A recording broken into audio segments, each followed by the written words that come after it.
Top authors, current articles are on this channel.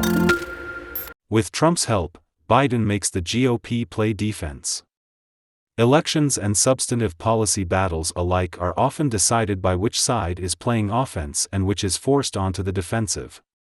This week, President Biden is signaling that the Democrats' strategy for this fall's elections is moving sharply toward the attack. With a speech Tuesday about law enforcement and public safety, he challenged Republicans on ground the GOP thought it owned. And in a primetime address Thursday, he plans to bring the survival of democracy itself to the center of the 2022 campaign.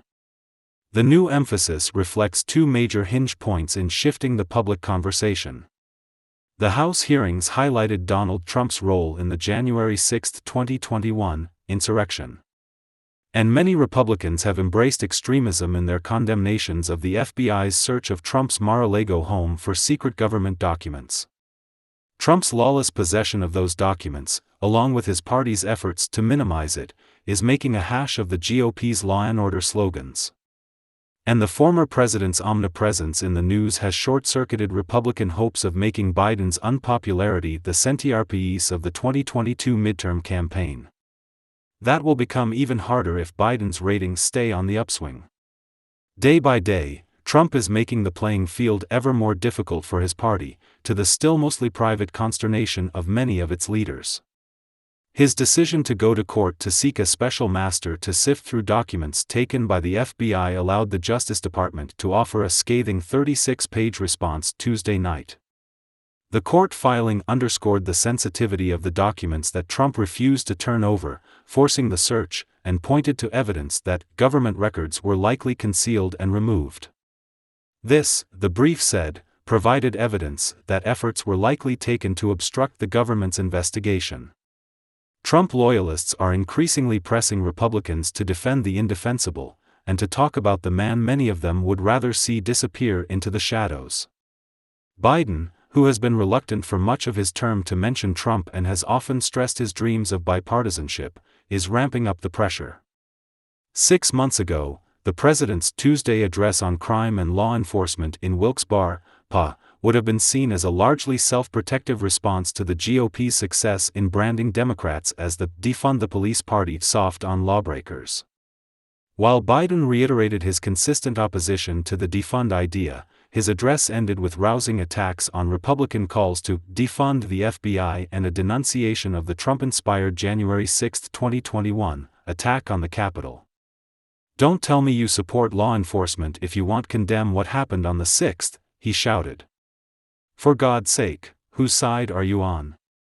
Without mentioning Senator Lindsey Graham by name, he assailed the South Carolina Republicans' barely veiled threat that there would be riots in the streets if the Justice Department tried to prosecute Trump for illegally holding and potentially hiding documents.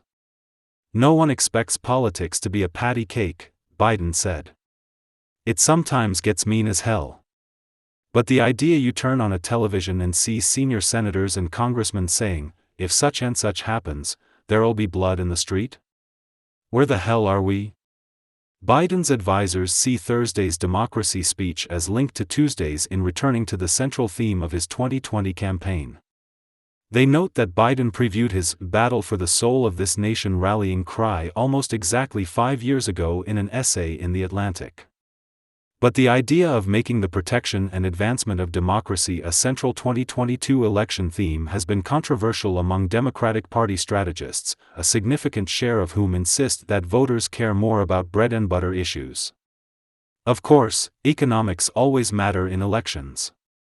But partly because of the flow of news, the topic of democracy is now in the ascendancy, bolstered by a recent NBC News poll showing threats to democracy surpassing inflation as the top 2022 issue. An analysis conducted by Hart Research at my request found that 42% of voters supporting Democratic congressional candidates listed threats to democracy as one of their top 2 issues, compared with only 20% of those backing Republicans. Biden has clearly moved in this direction himself. The president truly sees this as an inflection point and feels that, as the leader of the country, he needs to clearly articulate the nature of the threat to democracy, especially increased threats of violence for political purposes, one advisor told me.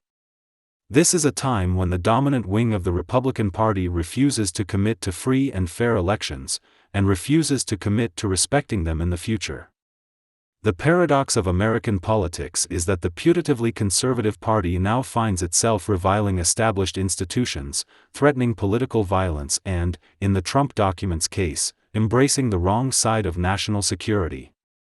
It's no wonder that Republicans are playing defense in an election that once seemed theirs for the asking.